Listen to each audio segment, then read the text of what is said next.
La actividad de Protocursar consiste en la aplicación de métodos computacionales para la predicción de propiedades físico-químicas, biológicas y toxicológicas de compuestos químicos. Contamos en nuestros ordenadores con un laboratorio virtual que permite sustituir los ensayos de laboratorio tradicionales, lo que supone un enorme ahorro de recursos materiales y de personal, así como una drástica reducción de los ensayos con animales de experimentación, con el impacto ético y social que ello representa. Nuestros métodos encuentran amplia aplicabilidad en diferentes áreas, como el desarrollo y la optimización de nuevos fármacos, cosméticos, alimentos funcionales, agroquímicos, etc. Nuestros clientes y colaboradores provienen de diferentes entidades como universidades, centros públicos de investigación, pymes, asociaciones científicas, fundaciones e institutos tecnológicos. El equipo técnico de Protocursar tiene un alto perfil académico y amplio bagaje científico multidisciplinar.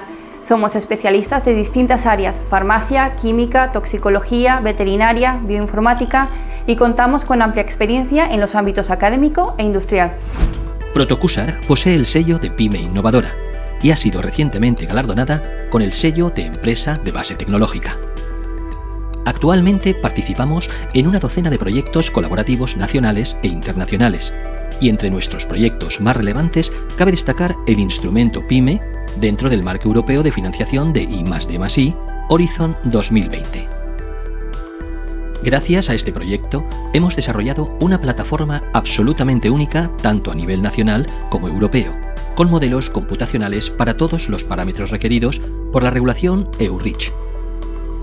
Esta plataforma está caracterizada por su fiabilidad, simplicidad y respeto por los estándares establecidos para asegurar la validez de los modelos desde un punto de vista regulatorio.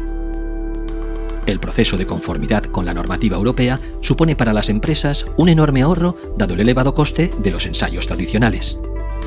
En definitiva, nuestra empresa se caracteriza por su alto carácter tecnológico, el desarrollo de metodologías propias con un alto grado de innovación y su gran impacto social y económico. Todo esto permitirá a nuestra compañía posicionarse como un líder claro de su sector.